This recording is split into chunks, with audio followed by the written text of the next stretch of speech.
bids that have come in. So that process is on. But however, overall, all said and done, this transaction is not happening in the current moment. All right, bang on time. Sapna, thanks a lot for joining in. And that's the market opening, by the way. It's flat with a bit of a negative bias. The Nifty is holding on to the 19,770 mark. The Bank Nifty is down about 80 points. So just keep that in mind. The Bank Nifty is exerting a bit of pressure on the market, just about 0.2%. If you take a look at the top Nifty losers, let's start with that because Kotak Mahindra Bank is topping the list, down about 0.8%. ICICI Bank, Axis Bank, IndusInd. The Bank Nifty has been struggling a bit the last couple of days. It's not assumed any kind of leadership, so just keep that in mind. And apart from that, today you also have the IT stocks a tad bit soft, nothing too much to worry about for the bulls. The TCS stock is down about 0.8%, and then you have something like an L&T, M&M, Apollo Hospitals, Eicher Motors that are just a little soft this morning.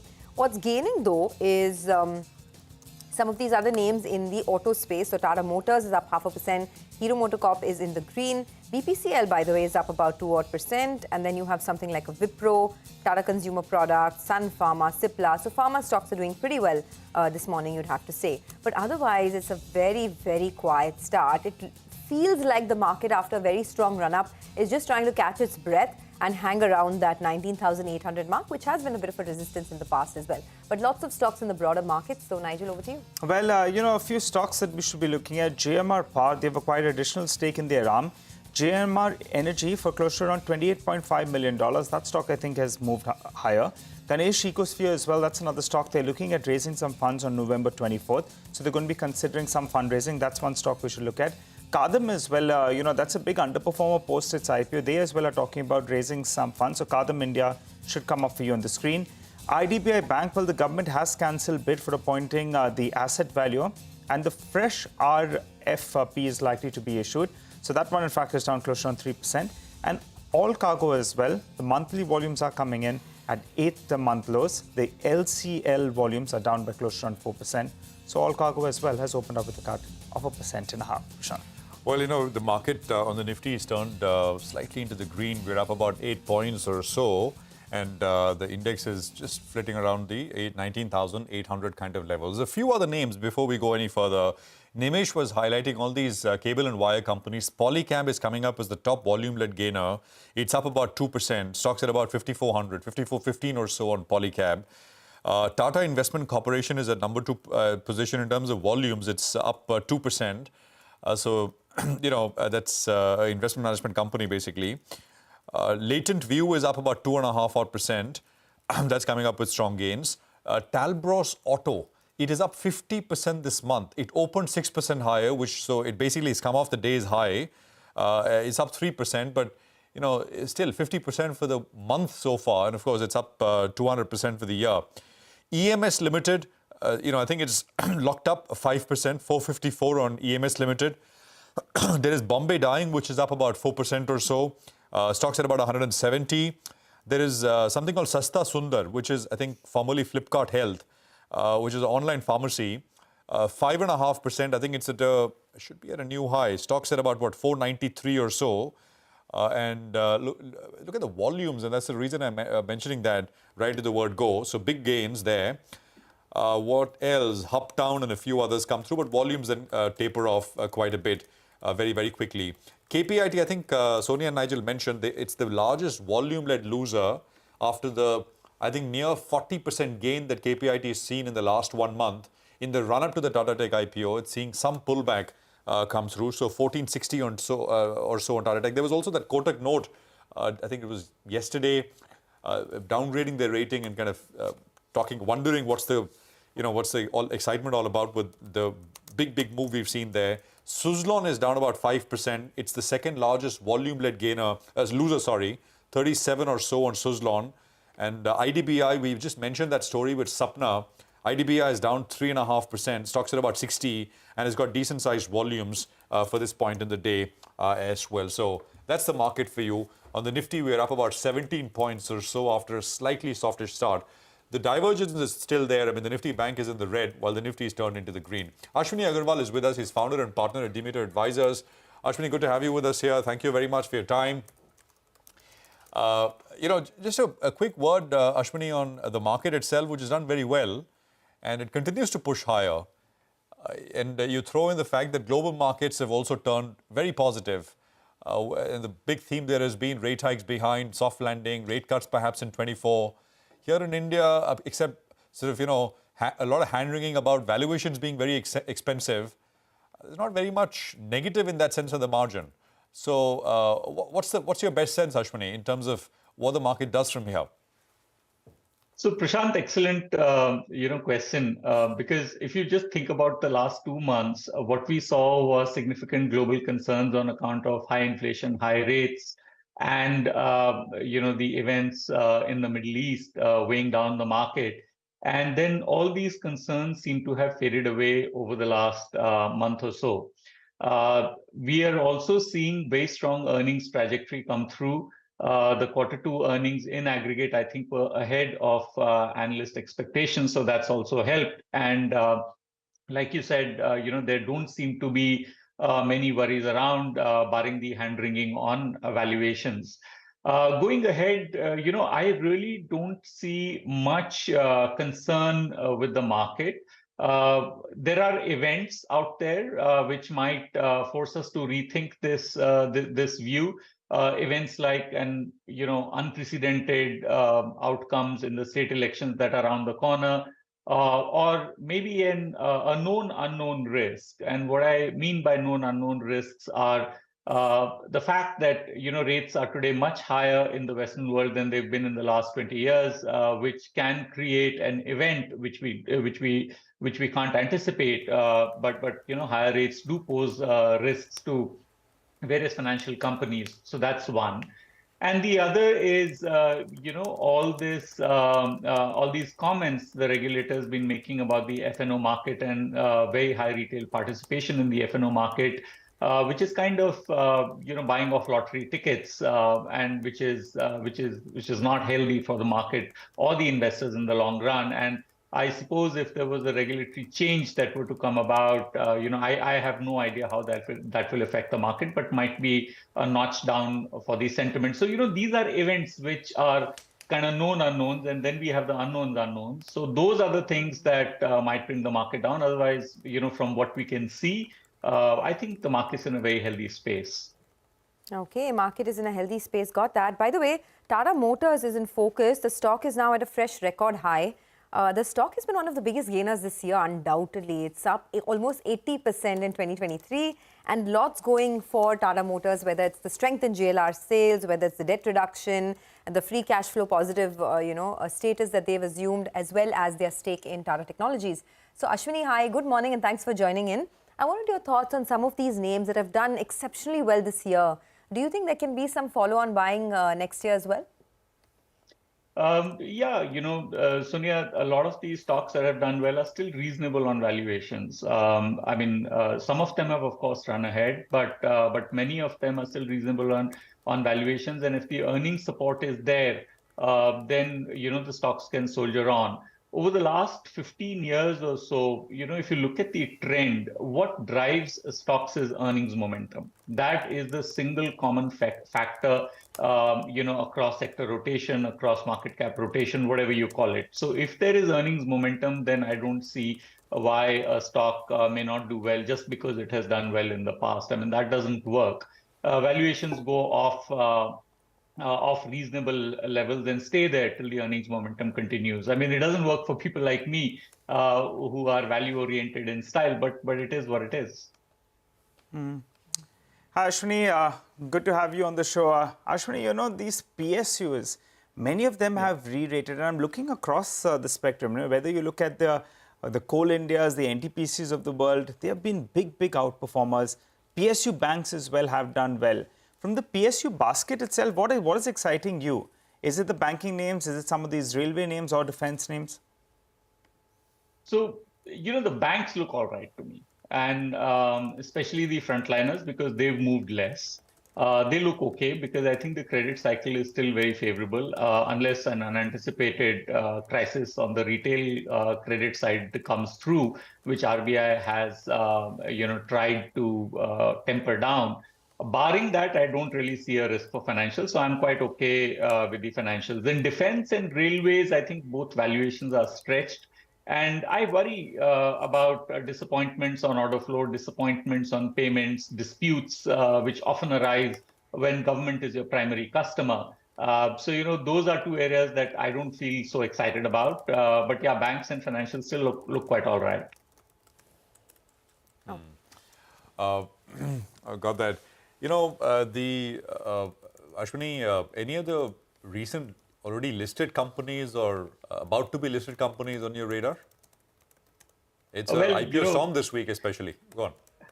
Yeah, so this week is, I think, the biggest IPO week in last 2 years is what I read somewhere. I don't know whether the arithmetic is right or not, but that's what I read. And obviously, Tata Technologies is going to be a very hot IPO, and the other IPOs are also reasonably good quality and fairly well priced. So let's see how they trade. Given they're all bunched together, that probably is another small headwind for the market and for secondary cash market, especially.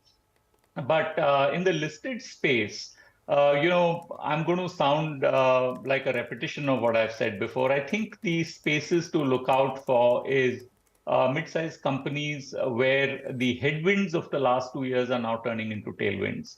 What I mean is that companies that suffered from high raw material prices, high transportation costs, high logistics costs, or one of such events, over the last 2 years, those costs are normalizing. And if we can find those ideas, I mean, unfortunately, I can't comment on individual companies, but it's downstream chemicals, it's a couple of, EPC companies of a differentiated business. Those are the places that I'm looking at where your margin has tailwinds from the unwinding of high raw material prices, input costs, or transportation costs. I mean, in the pharma space, you'll find a bunch of these things. In the downstream chemical space, you'll find a bunch of these ideas. So here, I think the earnings momentum might surprise on the positive side, and valuations are still quite reasonable. Okay. By the way, a lot of stocks are doing well this morning. Honasa, ahead of its numbers today, is up 3.5%. That's the Mama Earth parent company. It had a muted listing. It saw its own share of ups and downs. But now, in the last couple of days, Honasa has been doing well. So keep an eye out on that. And not just Tata Motors, but the Tata Motors DVR is also at a fresh high. So just track that closely. Apart from that, many auto ancillaries, whether it's something like a Varroc Engineering, also doing pretty well.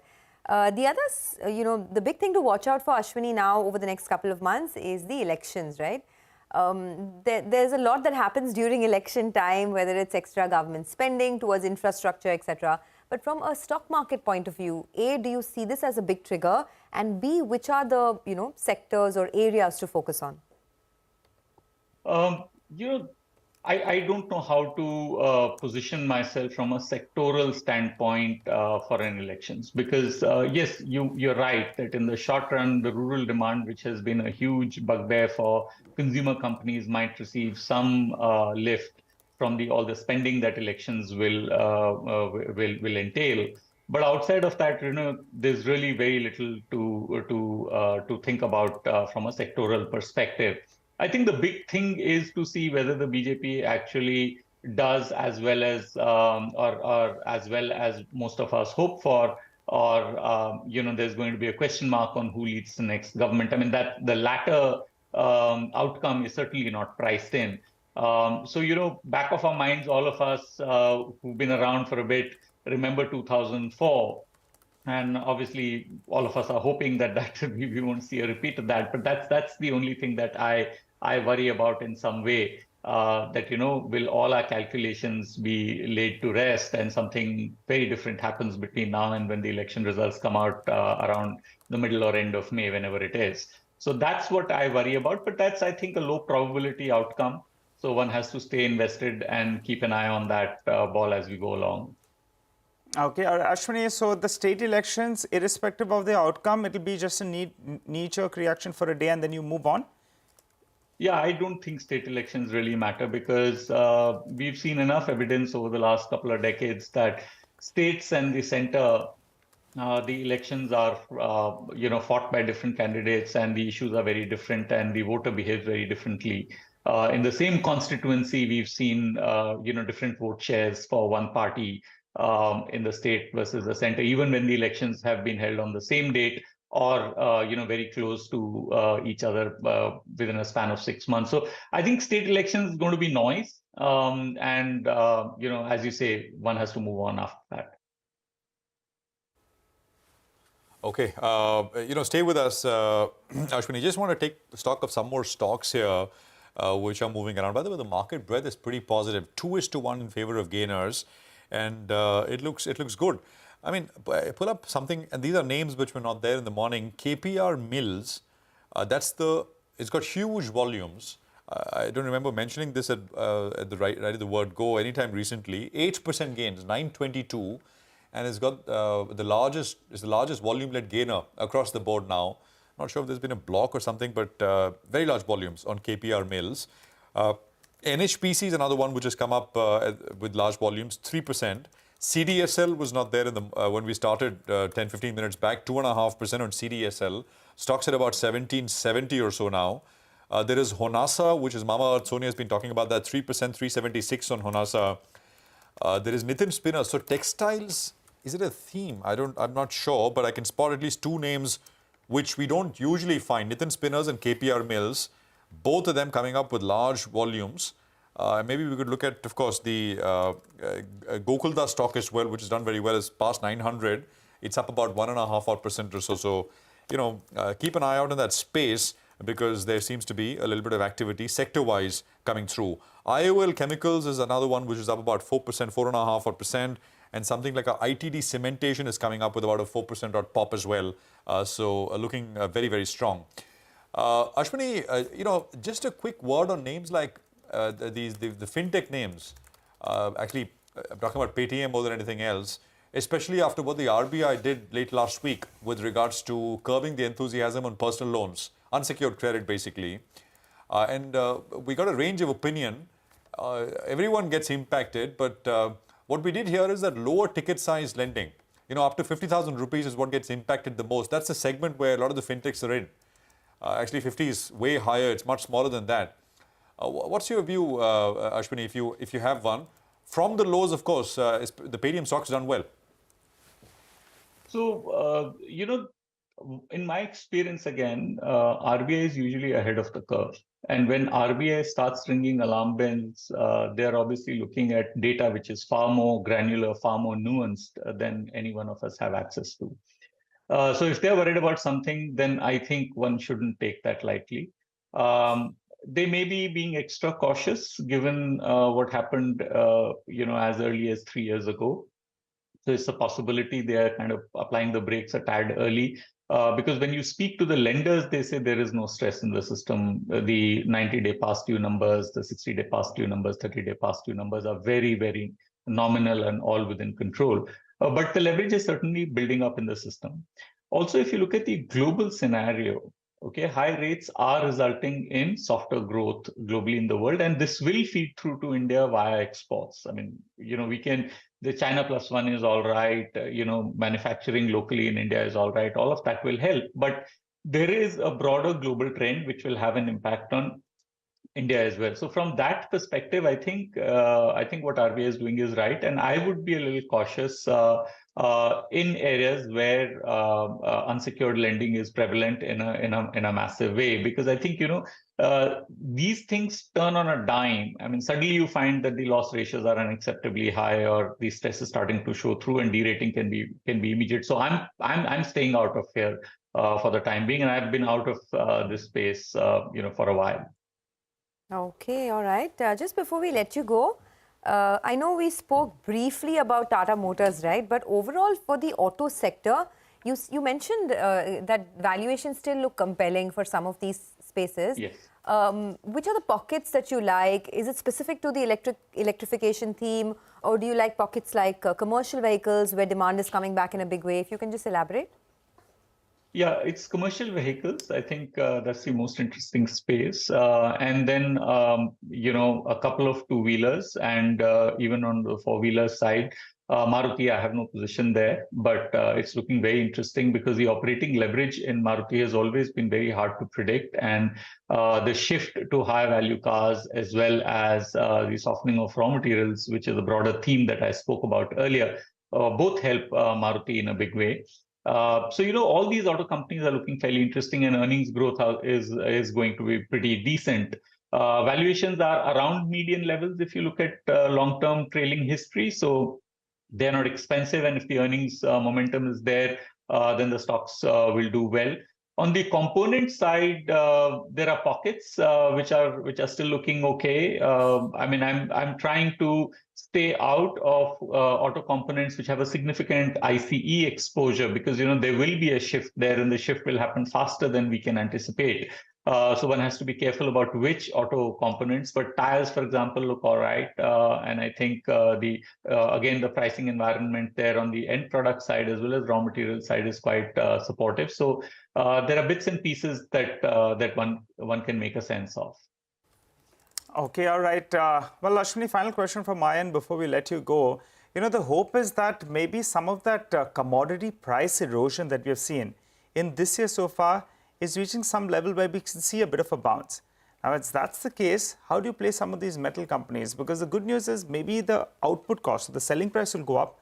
But the problem is that the input cost as well is going up. Namely, coking coal has bounced back up. Your take? It's a dollar trade. So it's a softer dollar, which is resulting in increase in prices of all materials. And the fact that, demand has turned out to be a little bit better than expected, and output investments haven't happened globally in the last several years. So you should expect some bounce in base materials. I don't see that happening on the oil product chain, but I do see that on the base material side. I don't know how to play it. I don't play metals because there are far too many global events that shape these prices. So I don't play it, so I can't advise you how to do it. But in the short run, I think it's more of a dollar trade than anything else. Softer dollars driving up prices for all these base metals. Got it, Ashwini. By the way, have you looked at Honasa closely, given it a look about the business model, or any thoughts at all? This is Mama. It's very interesting. Yes, I know. It's very interesting, and like you mentioned, that the initial trades gave a very attractive entry opportunity. I looked at it, but I kind of didn't press the button, and I'm kicking myself for that. It's trading at reasonable valuations, about 6 times revenue, I think, now. So it's interesting, but yeah, I don't have a firm view at this price anymore. I mean, if you want, you can still type. You can press the button. It's not as if it's run away, right? Of course, it's done well from where it came and from the lows that it made after listing. But we're in a market where, doing well is a very high bar, right? I mean, you're talking about 50-60% in a month, 2 months. That's the kind of market we've gotten used to. Anyway, we'll leave it there. Great chat as always, Ashwini. Appreciate you joining in here on CNBC-TV18. And thanks very much for your perspective on a variety of issues. Now let's go back and talk about the big issue, which is Tata Tech IPO, the first issue from the Tata Group in nearly 20 years. Subscription is open today, and it's an interesting one. Rima is here to tell us more about the issue, set it up, and of course, then we'll go across to the management. Rima, take it away. Thanks so much for that. Well, yesterday, the company raised about 791 crore from anchor investors. 67 investors participated, and you had the best of the breed in terms of domestic and foreign investors participating in the anchor book. First, the basic brass tack details. Issue opens today, closes on Friday. Price 475 to 500 rupees. At the upper end, that's 500 rupees, the market capitalization of the company will be north of 20,000 crores. The overall issue size is 3,042 crore. This is a pure offer for sale. No money which is raised will go into the company, and the selling shareholders include promoter Tata Motors, which will rake in 2,300 crores, Alpha TC Holding, and Tata Capital. About the company, now this is an ER&D company. It caters to the manufacturing verticals, but predominantly the automotive vertical. Now the company breaks up its revenues into services and platforms. So in services, about nearly 90% of the revenues are automotive, but if you look at it on a consolidated basis, about 70% of the revenues comes in from the automotive pack. Its anchor clients are Tata Motors and JLR, and for JLR, for Tata Motors, they have helped with the entire conversion from ICE to electric vehicle, right from the design, the conception stage, and even integrating all the EV components into their existing base car. Financials are pretty good. The size of the company is about 4,400 crore top line, margins 18 to 19%. The company has been growing at 25-30% over the last 2 years, and there is cash in the books of $150 million. Back to you. Okay, thanks a lot for that. Well, let's take it straight to the management then. Warren Kevin Harris, who's the Managing Director and Chief Executive Officer of Tata Technologies, is joining us now. Warren, thanks a lot for joining in. You know, there's so much interest in this company. So let me start first with the overall revenue contribution from the Tata Group. We know that the contribution from your anchor clients, which is Jaguar Land Rover and Tata Motors, is about 40%. But there are many other Tata Group companies in the areas that you operate as well, like aerospace, for instance, Air India, Tata Lockheed, Martin Aerostructures, Tata Hitachi Construction Machinery. So can you tell us what is the overall contribution from the group? You know, we're very proud of our relationships inside of the Tata Group. You referenced the JLR and TML relationships last year. That represented about 40% of our services mix, about 33% of the overall aggregate revenues of Tata Technologies. But we enjoy very strategic relationships as well with Air India, with Tata Steel, Tata Power, and Tata Advanced Systems. And you know, those relationships we believe are not only important to us, but strategically important to the other group companies. And what we've been able to do is we've been able to use those references within the group to accelerate the growth and the contribution of from outside of the group. So, you know, not only are group companies a platform for us, you know, to drive revenues within the group, but they also an opportunity for us to demonstrate our credentials, which we then use to grow the business in areas that the group is not involved. All right, hi Warren, good to have you on the show. You know, I'm looking for a number. What would the overall revenue from the Tata Group contribute to? It's less than about, from a services perspective, it's less than about 42%. Okay, what according to you is a comfortable level then of dependence on the Tata Group? Well, if you look at our revenues 10 years ago, the majority of services that we were responsible for was delivered to the Tata Group, and again specifically TML and JLR. And yet we've seen the revenues outside of the group grow at a much faster rate than revenues inside of the group, and we expect that trajectory to continue. You know, we've not specifically put a target on it, but we expect to continue to grow our revenues outside of the group at a faster rate than we are growing revenues with other group companies.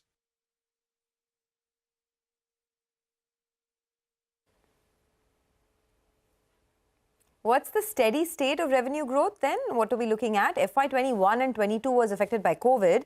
So technically we shouldn't be considering that. FY23 was solid. It was 23% overall, while you almost got to 30% in the first half of FY24. Is that a decent sustainable revenue run rate? We have built up a significant amount of momentum as far as services growth is concerned. You know, I think that's a testament to our value proposition. That's a testament to the customers that we have in different parts of the world, and I think it you know, it represents the growth that we're seeing across the board in terms of the ER&D space and the propensity of manufacturing customers to outsource services to companies like ourselves. We think those tailwinds will continue, and we certainly expect the growth trajectory of Tata Technologies to follow suit. Well, I've been looking at the margin trajectory, and actually it's improved from around that 16.5% odd. You've been doing around 18-19%. Do you see it improving further from here? Well, if you look at our margin trajectory, some 4 years ago we were at about 16.5%. Last year we came in at 18.6%. percent, and that's largely driven by operational levers such as improved offshoring and improvement and optimization in terms of our people pyramid. We think a lot of the hard work has been done as far as margins are concerned, but we expect incremental improvement, beyond the 18.6%. Our North Star is over 20%. That's what we are, positioning our business plan against, and we expect year on year, incremental improvement from where we are today. So do you think that you get to around the 20%, and if yes, by when? It would be several years, but again, I'm not going to give any specific guidance in terms of when we expect to get there. Got it. Are there any other adjacencies that you would like to get into, any kind of diversification that you'll be looking at over the next couple of years? I certainly think that in the coming years, given the impact that the silicon manufacturers, the chip manufacturers are having on verticals like automotive, that there's an opportunity for us to enter high tech. I think things like medical equipment represent an opportunity. That's a regulated industry sector, and I think the work that we've done on both the digital and on the product engineering side of our value proposition will position opportunities there going forward. But we think that there's a significant amount of upside that we can continue to harvest in automotive, aerospace, transport, construction, and heavy machinery. Automotive is pivoting along the technology vectors of autonomous driving, connected services, the move to alternative propulsion systems and electrification, and the move to shared. And if you look at aerospace specifically, you look at projections, the number of aircraft that are in commercial use today is set to more than double in the next 20 years. We've recently been impaneled by Airbus.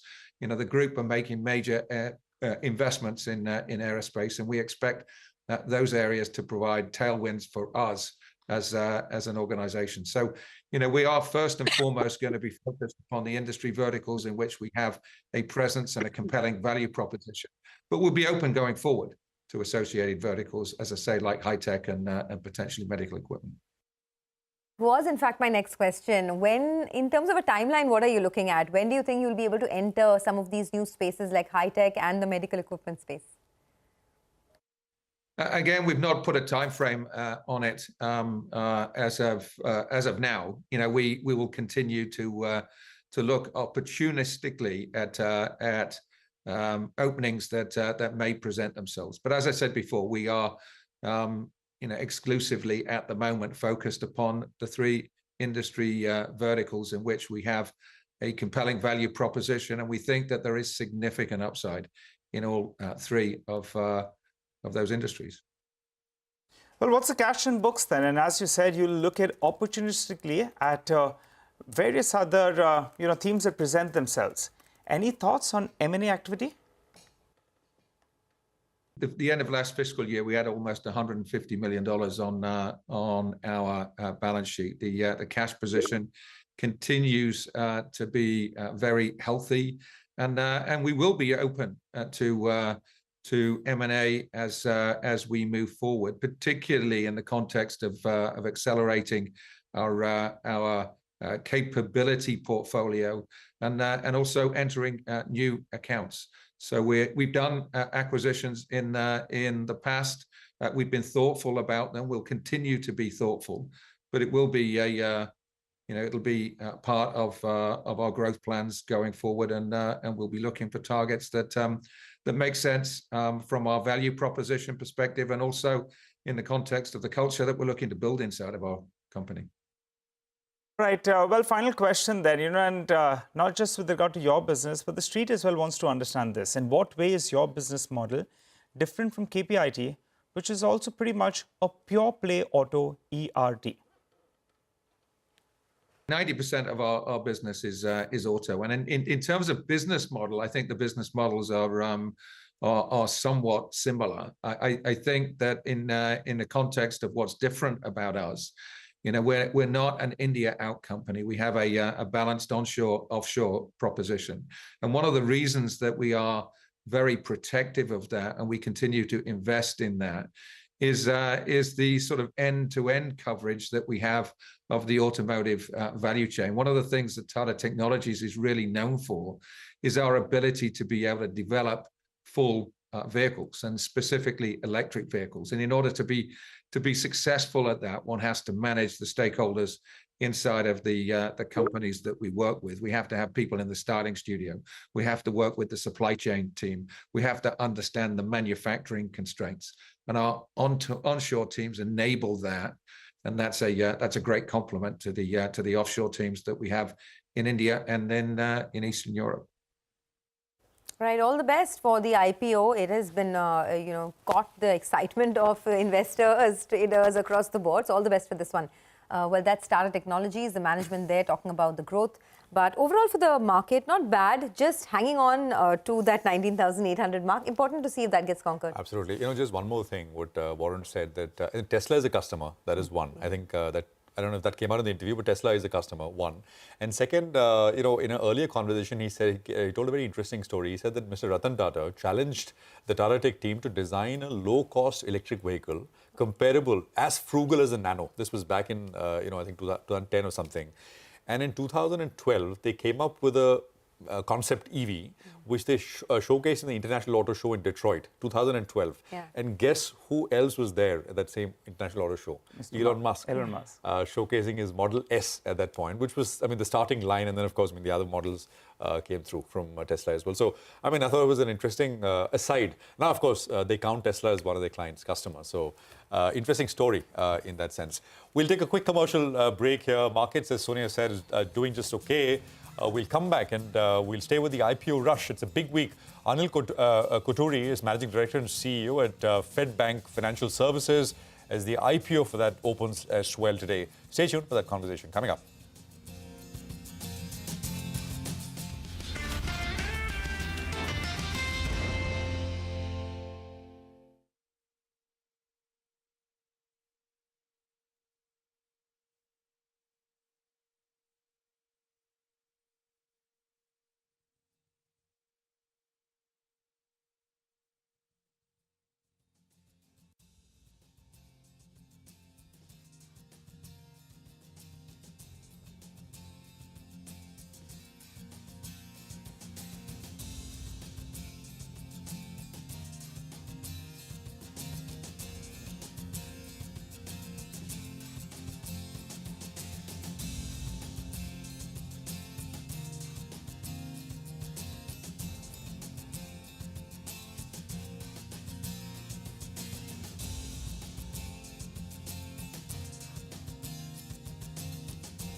Okay, well, 35 points on the Nifty. The Fedbank Financial Services IPO opens today. Why not get you a quick primer in terms of what you need to know about the company?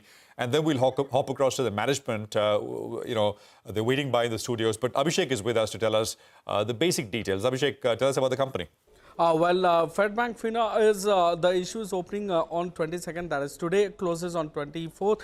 Price band is around 133 to 140 rupees per share. The IPO size is between 1,067 to 1,092 crores. A fresh issue is about 600 crore and the rest is offer for sale. The expected market cap could be around 4,880 crore and to a band of 5,106 crore. Valuation based on Q1 FY24 numbers and the post money that they get from IPO. The price to book value will be at 2.4 times at the lower end and 2.5 times at the upper end. If you take a look, the closest peer available is SBFC Finance. So the net interest margin, return ratios and capital adequacy ratio of Fedbank is actually lower than SBFC Finance. The asset quality of Fedbank, however, is much better than SBFC Finance. And in terms of price to book value, SBFC Finance is actually on the higher side at 3.7 times, while price to book value of Fedbank is around 2.5 times.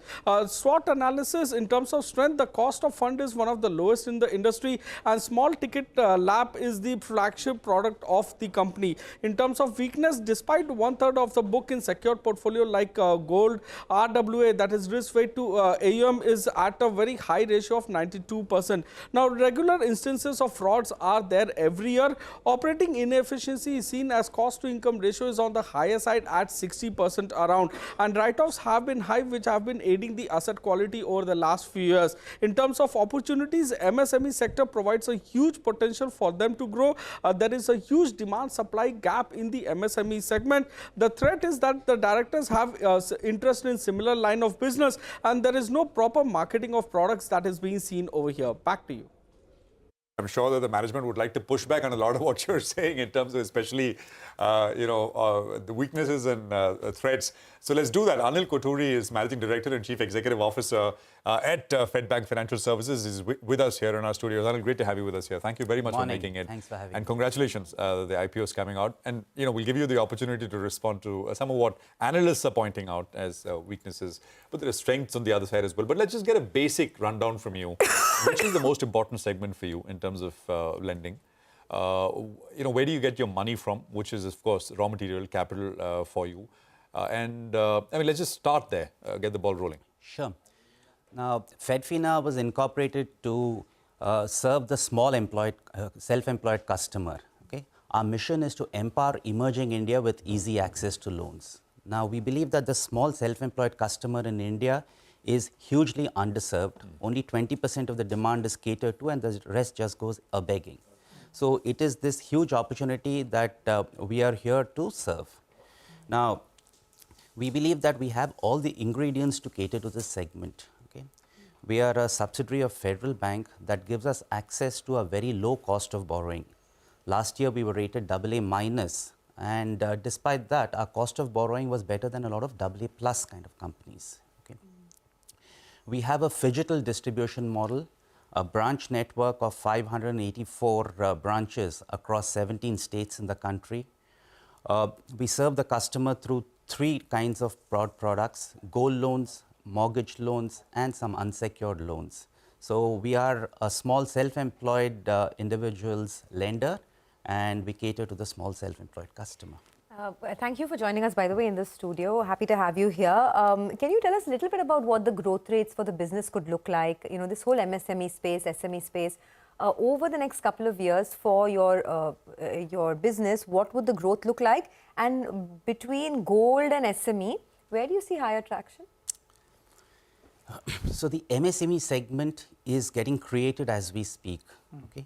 Out of a total of about 6 lakh crore of loan against property, the MSME segment, or the segment that does not have proof of income to evidence by pieces of paper, is only 20,000 crore rupees.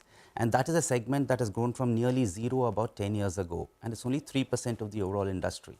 So it's growing, it is getting created as we speak.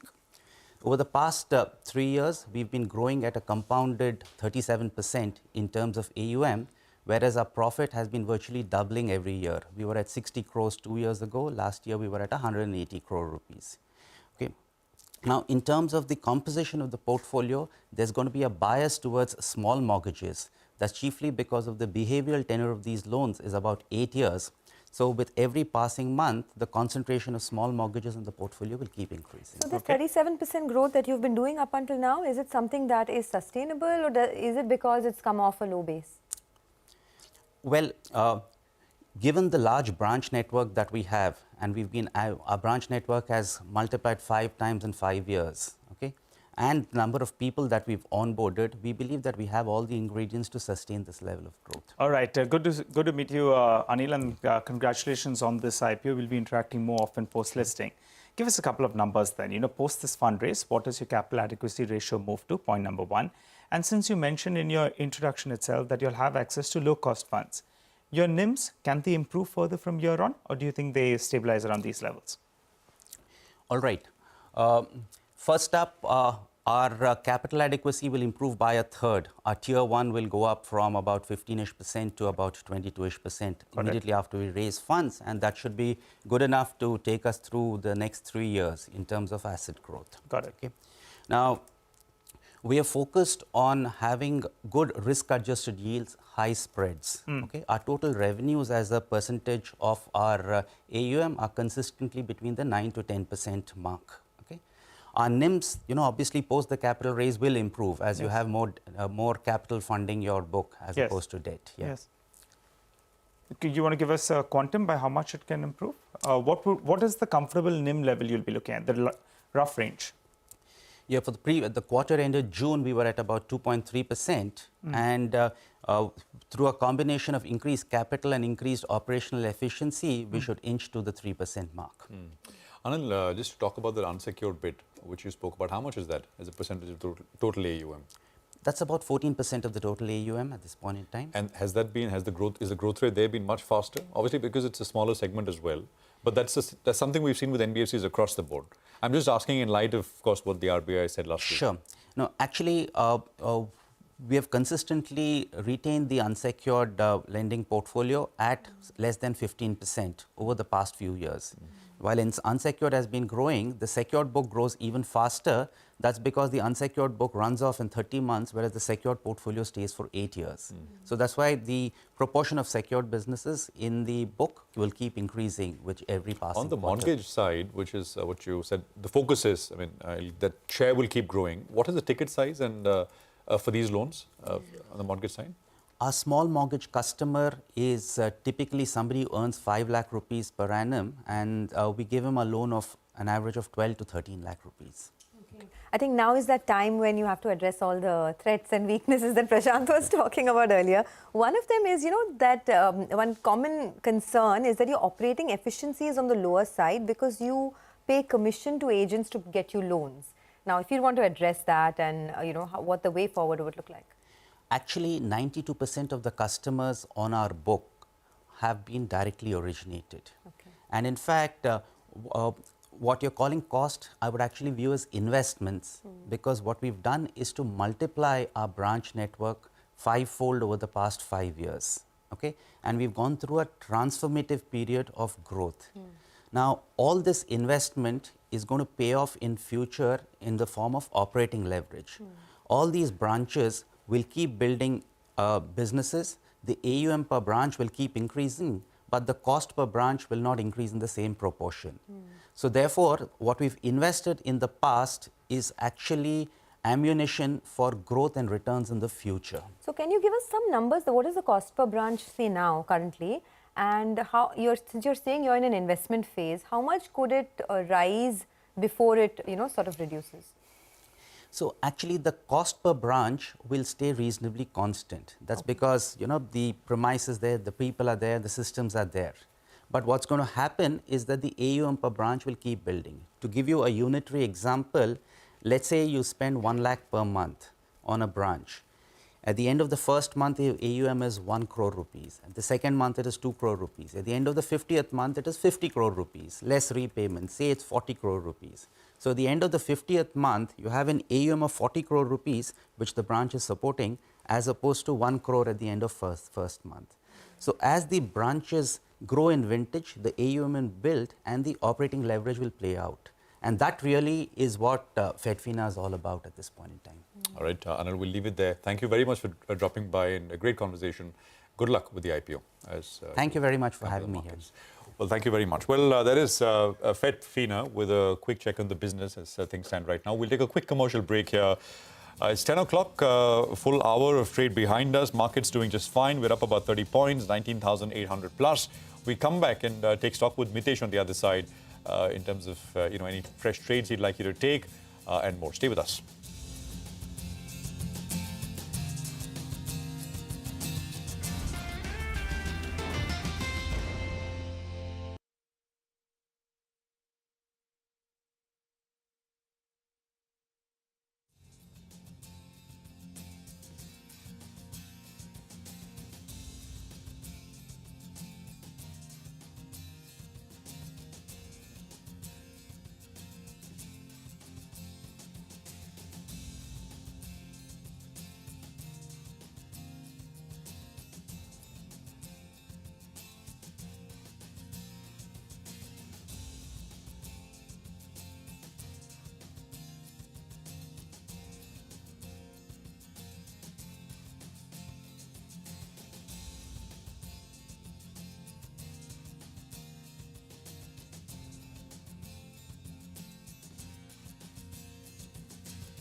Welcome back. Well, for the market, you know, the Nifty is now up almost about 40 odd points, so doing pretty well. I just want to make one mention on Titan, right? Just let's pull up the Titan stock. It has hit a fresh record high, and it's crossed the 3 lakh crore market cap. That happened yesterday, of course. It's put on some more weight today. But, you know, folks, I wanted you guys to weigh in as well. In 2003, the market cap of Titan was 450 crores, and today it's 3 lakh crores. Yeah. So, you know, Gautam Dugad of Motilal Oswal just messaged me saying that if you had invested 1 lakh rupees in 2003 in Titan, you would have 6 crores in your account today. So, what were you guys doing in 2003? I was almost not investing in Titan. Not investing in Titan. I think that's right. You know, with regard to Titan, two things come to mind. One is for the last 10 years or 14 years that I've been covering business news, it's expensive, right? It's been expensive and it continues to remain expensive. At all point of time, it was expensive. Yeah. And second point of time, if after it, you know, doubled or tripled or went up 5 times and you got out, you would be so disappointed today because, you know, the stock, I mean, it's up. If you, from I think in 2005 towards the end, it was 33 rupees. Yeah. And today it's around 3,400 rupees. So it's up 110 times from there itself. So that's the kind of move that you've seen on Titan. You know, if you adjust Titan for all the splits, bonus, everything, right? In 2003, it was 5 rupees. Yeah. And today it's almost 4,000 rupees. So, okay, well, in hindsight, everyone's a millionaire. You know, I'll tell you, Sonia, it's one of those things, right? It looks, I mean, absolutely all credit to the management of Titan and the Tata Group for creating so much value, but it's practically unknowable, right? Yeah. I mean, it's just unknowable. Who would have thought? I mean, the promoters themselves would not know that. They started off selling watches. Jewelry came later. Yeah. I mean, actually, when Rakesh Jhunwala invested into the company, they were not a jewelry company. They were a watches company. I mean, at that point in time. And slowly, they kind of got into all these other segments. So, you know, it's hindsight, and it's obviously it's real, and the money is real. If you stayed invested, I think the lesson to draw, I think, as Nigel said, is quality, of course, comes at a price, so it's expensive. And the second, of course, is staying in the market, staying with good quality stocks over a period of time. But, you know, even having said all of that, the universe for Titan-like stocks, Titan-like compounders, it's not a very large list. It's not a very long list. So you've got to be mindful of that. Also, the lesson is next time someone asks you for a piece of jewelry or a watch, you'd rather buy them the Titan share, right? You'll be better off. But let's pose this question to Mitesh. Actually, he's joining in now. Mitesh, first, any thoughts on Titan? I mean, are the charts looking as good even now? And what else is on your radar? So I think in the short term, yes. Yesterday we had a gap up, and if you look at the gap up level, it was around 33.50. And if you look at the charts, we had a high of around 33.40 in September, and then we got a repeat high of same level in November, and then we managed to get past that high of 33.50 with a gap up. Typically, this means that the breakout should see good momentum, and a very a strong up move can evolve over here in the short term. So my understanding is that it should head towards 3600, 3650 if you give it about 3-4 weeks of time, and therefore it remains a buy. That apart, the stocks on my radar, I think I have a buy on Godrej Consumer Products. Keep a stop at about levels of 990 here. Look for targets of 1050. And the other one is Bosch. I think it's moved up a bit in the last few minutes, but still remains a buy. Keep a stop below 20,800. Look for a target of 21,600. Okay, all right. Mitesh, thanks very much for that. You know, we'll take a quick commercial break here, but on the other side, our special segment, Indianomics, my colleague Lata will get chatting with Timothy Moe, Chief Asia Pacific Strategist at Goldman Sachs, to discuss the latest report on the Indian market. Stay with us.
Hello and welcome to a very special Outlook 2024 Indianomics. It's the season when brokerages give us their view of how 2024 may pan out for stock markets. And today we inaugurate this series with perhaps one of the best in the business, Timothy Moe, Chief Asia Pacific Strategist at Goldman Sachs. Tim, delighted to have you with us, especially because I just read your report and you all have upgraded India to overweight. So let me start over there. Why does India stand out for you in the Asia Pac list?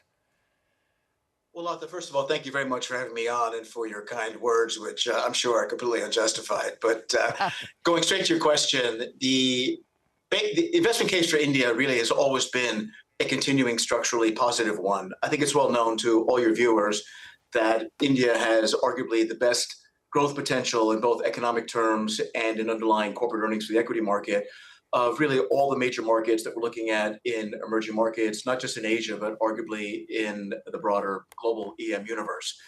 That being said, we downgraded our view about a year ago because the market was at that point trading at nearly 24 times forward earnings. So we thought a lot of that good news had been already incorporated into the valuation. So we reduced our longstanding overweight down to market weight and then thought we would just bide our time. Now, in the year that's ensued, we've seen underlying corporate earnings grow, we estimate for calendar year 2023, about 17%. But as we speak, even with some recent good performance, the Nifty is up about 9% year to date. So there's been some narrowing of the valuation as the market has kind of grown into its elevated valuation. In simple terms, it means that the PE has come down from about 24 times to about 20 times currently. That still is on the expensive side, but not as expensive. And accordingly, we think it gives us an opportunity to lean back into the long-term strategically positive stance. And that's indeed what we're doing. Okay. Thanks for that. Now, let me come back to the Asia backdrop. Do you expect smart money to chase EM stocks? Or do you think money itself, maybe the total kitty itself may be less because of, high bond yields, preference for DMs? Will Asia be a favored destination? I think it's a nuanced answer, and the reasons are as follows. First of all, the amount of money that foreigners have invested broadly in Asia has clearly come down. Let me give you one encompassing statistic. For all the EM Asian markets which produce exchange-level foreign net buying or selling, which includes India, but also Korea, Taiwan, and the various ASEAN markets, Thailand, Indonesia, and so forth. Since the peak of inflows, which is the beginning of COVID, about $114 billion has come out of those markets collectively, and only about $20 billion has gone back in. Maybe 15% or so about has come back in. So clearly positioning is light, and we have a number of other metrics we can look at which also substantiate that overall point. Now, looking forward, there therefore is potential, if the growth is good, for money to return. But there is competition from two key areas which you've enumerated implicitly in your question. The first, of course, is that bond yields and cash yields have gone up very significantly. And so cash is an alternative, viable competitor to equity market investment. We see that with 5% yields in round numbers in the United States, and also short-dated yields have gone up in many other markets in Asia, including in India. So that's number one. And then number two, we have a fairly balanced view across the different equity regions looking into 2024. My colleagues on the global equity side and the US equity side, we've collectively issued all our 2024 outlook reports. And the broad expectations we have for markets are roughly sort of mid to high single digit returns next year. Decent, but not great for macro reasons I can get into later. So we think that there will be a reasonably competitive playing field between, say, the US, Europe, parts of Asia, including Japan, which is very much a favorite of foreign investors. Now, against that backdrop, I think the long-term appeal for India does stand out. And so we would expect that foreign money can come back, especially because after the significant amount of selling that we saw in 2020, late 2021 into 2022, there's about 40 billion that went out of the market. Roughly about half of that has come back in cumulatively, but there still could be opportunity for foreigners to raise their investments. And so we would be reasonably constructive on the investment flow outlook for India, but against that backdrop of competition from other areas, as I've just been summarizing. Exactly. So just to pick up from there, is it possible that India can do well? I mean, can stock markets rise in India if the overall kitty is still in sell mode? After all, India receives a larger part of its money from the emerging market allocations. Of course, there are India-dedicated funds, which may be growing. But will that be a negative, that EM itself gets less and therefore the markets don't rise? Well, it's a good question, but I think that the evidence just in the past few years in India itself would argue that there is an extra engine of demand, which maybe has been underappreciated, especially by perhaps even by domestic Indian investors. And that, of course, is the domestic flows, particularly from the retail cohort, through either directly or through things like the systematic investment plans, the SIPs, where there now is $2 billion a month coming into those dedicated funds. And that's very sticky, continuing money. So it's a steady positive drip feed into the market, which can serve to offset some of the maybe less robust money that's coming in from external investors. And I think this is a really important point that is true not just for India, but also more broadly. Basically, what you might call the rise of the domestic investor, or the idea that domestic investors are more in charge of the progression of their own domestic markets. Let me give you a couple of other examples. For China, where there's been significant net foreign selling because the narrative on China has turned more negative, as I'm sure you and your viewers are aware, the single brightest point of flow into the China market is the so-called southbound connect. This is mainland money coming into the Hong Kong Stock Exchange. And year to date, that's $40 billion. And it's been positive every single quarter, even though there's been significant outflows from other sources and foreign selling. So we see that there. We're beginning to see that in Japan. And that's one of the reasons we're optimistic on Japan going to 2024. And then, of course, closer to home here in India, that's a very powerful dynamic as well. So I think that serves to buffer concerns you might have about there being less strong foreign investor interest in emerging markets.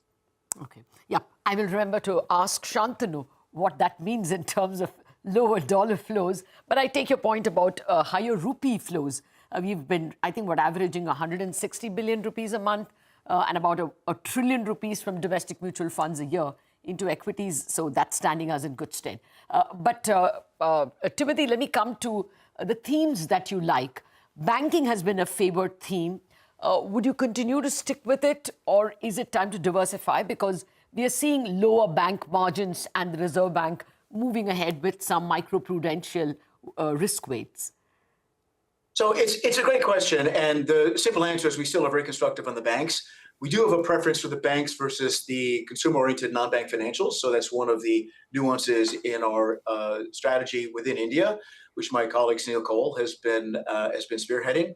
I'd say, let me just start first in terms of the broader themes. There are three main buckets. Sure. One would be the shorter-term cyclical macro themes, and that would really be things like the large cap laggards. As I'm sure you're aware, the mid caps have been really on fire. They've done very, very well. We love that theme, by the way, and have written extensively about it, but they have gone up a lot and valuations have improved. So I think that gives an opportunity, at least tactically, for some of the larger cap laggards, which are of good quality, to catch up. And that would include some of the larger banks.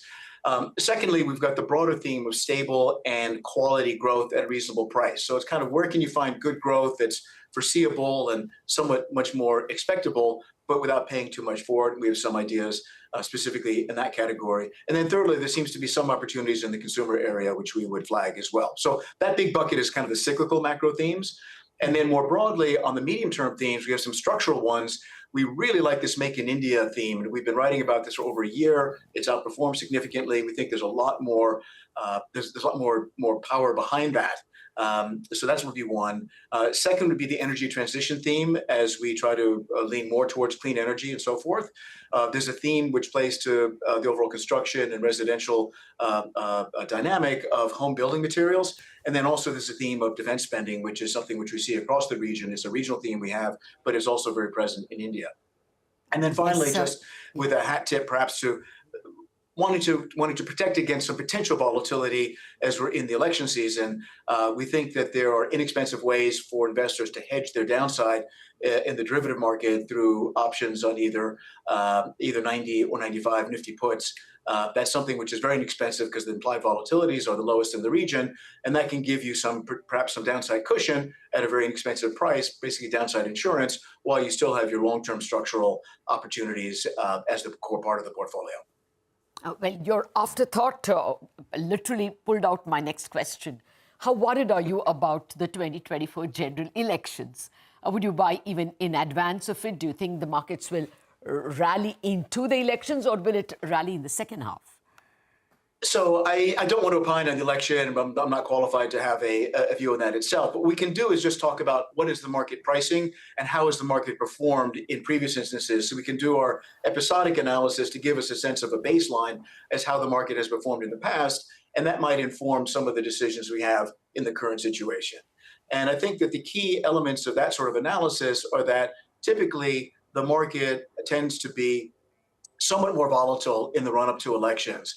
And this is true not just for India, but pretty much every other market that we look at. And it makes total sense because if there's some uncertainty about how an election will turn out, and that would lead into some uncertainty about what policy might be, then the market naturally will price in a little bit of uncertainty going into that until the actual result is known. And so what we observe is that typically, if you look at the average over the past, really since the mid-1990s, that the market tends to be a little bit more volatile, as I said, going into the election. And because of that, and the fact that we're coming in having had some very good gains and valuations are higher than they have been in previous times going to elections, we think that having some sort of an inexpensive downside insurance policy would make sense. But for the long-term structural view, we really think that that the election will not have much impact on that, and that the core fundamental, very positive structural dynamics of India growing, call it 6.5% or mid 6% on a trended basis for the next 5, possibly 10 years, and the fact that India's been remarkably positively able to translate that strong economic growth into earnings growth, which then is manifested in index gains. We think that's the real sort of core story that investors need to continue to focus on, and which really informs our strategy and the reason why we've upgraded it to overweight. We just ran a line saying that Goldman Sachs' 2024 target for Nifty is 21,800. Is that a base case or is that a best case? That would be our base case. We've got our base case for all the different markets we cover. There's 11 markets in the region altogether that we are focused on. In fact, 12 if we include Japan as well, which we're very, very positive on. And we've got our core targets for each one. Now, there's a famous saying, I think it's attributed to President Dwight Eisenhower in the United States, that plans are worthless, but planning is everything, which means that whatever your target is, it's probably going to not come true, just because to get an actual index price correct at a particular date is very, very difficult. But what I think that the exercise of going through setting targets does is it makes you think structurally through the different factors that are likely to contribute to market performance. And when we look at the macro backdrop, at the earnings, at the valuations, at fund flows, and so forth, we come to, as you've asked, our base case. Now, around that, we've done some upside and downsides. We haven't done that specifically for each particular market, but for the region as a whole, we basically shocked earnings, so we shocked macro growth, both globally and within the region, flowed that through to interest rates and then to earnings and valuations. And we get a sort of range around our broad return forecast of about +11, -13 instantaneously. But the key point here is that as you go through time and you accrue the underlying earnings growth, the risk reward from current valuations becomes, or current levels, becomes much more attractive, because you get that underlying earnings to cushion you in terms of whatever the volatility might be around your target point. So all that being said, I think that there could be opportunities to have a higher Nifty target if, say, growth comes through better, or rates are more attractive, or we get better fund flows. And correspondingly, there could be some downside to it if you get some negative shocks. But that would be our base case, yes. Or even the base case of 21,800 is reasonably mouth-watering and makes 2024 reasonably inviting for equity investors. Thank you very much, Timothy Moe, for joining us. Thank you so much. Okay, well, that's a great way to inaugurate our 2024 outlook. We have to wrap up on Bazaar Chartbusters update.